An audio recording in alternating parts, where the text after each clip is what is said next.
সবাইকে নমস্কার। মাই মম কিচেন ব্লকে আপনারা সব কেমন আছেন? তো আজকে আমি নিয়ে চলে এসেছি ফুলকপি দিয়ে আর আলু দিয়ে একটা নিরামিষ রেসিপি। আপনারা দেখতে থাকুন। তো এখানে আমার ফুলকপিটা কাটা হয়ে গেছে। আমি এখানে একটা ফুলকপি নিয়েছি, আলু নিয়েছি বড় একটা। তো আমার এখানে কাটা হয়ে গেছে, পরিষ্কার করে ধোয়া হয়ে গেছে। তো এখানে একটা টমেটো দেবো, টমেটোটা নিয়ে নিয়েছি। মিক্সির বাটিতে নিয়ে নিয়েছি পোস্ত, একটা বড় কাঁচা লঙ্কা। তো এটা আমার পেশা হয়ে গেছে। এবার দিয়ে দেবো কড়াইতে সেদ্ধ করার জন্য একটু ফুলকপিটা একটু সেদ্ধ করে জলটা ফেলে নেব।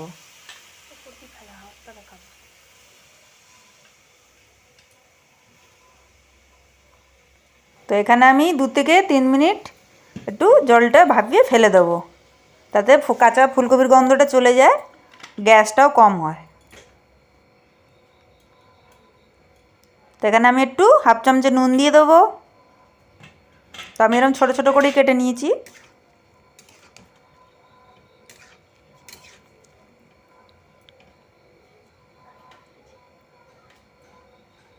তো আমার ফুলকপিটা এবার সেদ্ধ হয়ে গেছে, আমি নামিয়ে নিচ্ছি।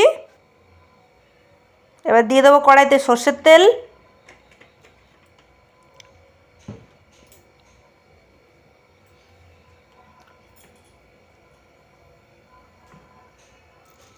ফোড়নে দিয়ে দিচ্ছি হাফ চামচে 5 ফোড়ন, একটা শুকনো লঙ্কা, একটা তেজপাতা।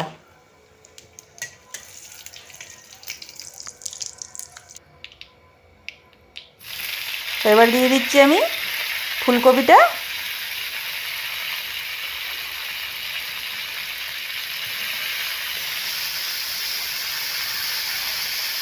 ফুলকপিটা দিয়ে আমি একটু ভেজে নেব।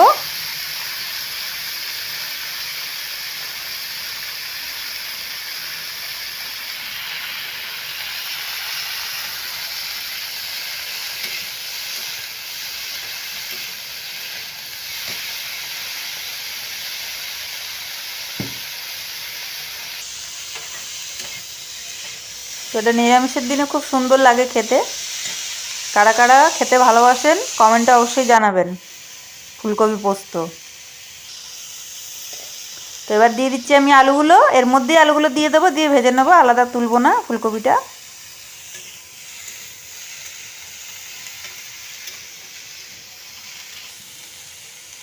তো একটু লাল লাল করে ভাজবো।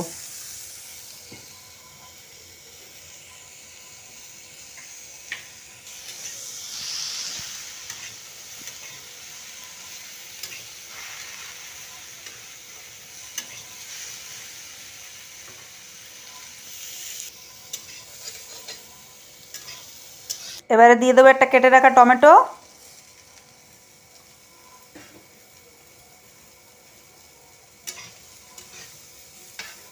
দিয়ে আবারও আমি একটু ভেজে নেব। দিয়ে দিচ্ছি এবার হলুদ, 1 চামচে হলুদ দিয়েছি এখানে।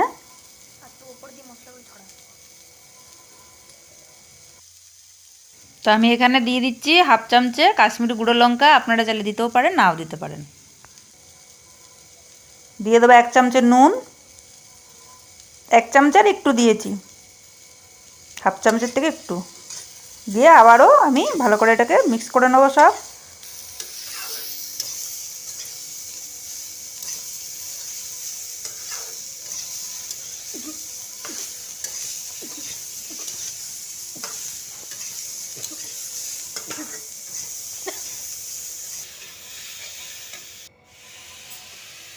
এবার দিয়ে দিচ্ছি আমি বেটে রাখা পোস্তটা।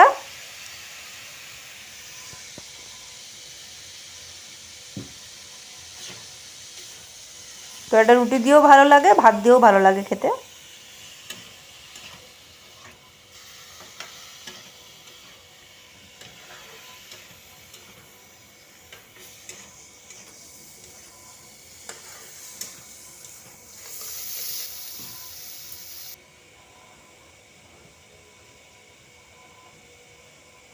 এবার একটু জল দিয়ে দেবো সেদ্ধ হওয়ার জন্য, দিয়ে এবার ঢাকা দিয়ে দেবো।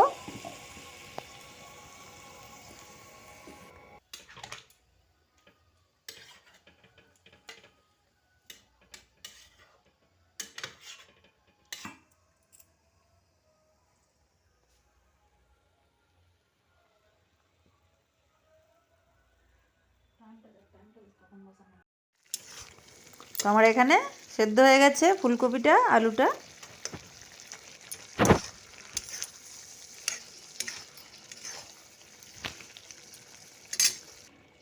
তো এবার এর মধ্যে একটু দিয়ে দেবো ধনেপাতা কুচি।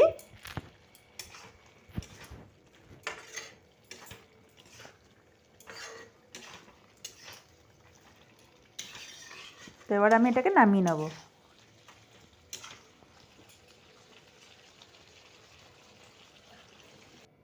তো আমার এটা হয়ে গেছে, দেখুন নামিয়ে নিয়েছি আমি। তো আমার আজকের এই রেসিপিটা আপনাদের কীরকম লাগলো অবশ্যই একটা কমেন্টে জানাবেন। লাইক করুন, শেয়ার করুন, সাবস্ক্রাইব করবেন। দেখা হচ্ছে কালকে মাই মম কিচেন ব্লকে একটা নতুন রেসিপি নিয়ে। সবাইকে নমস্কার।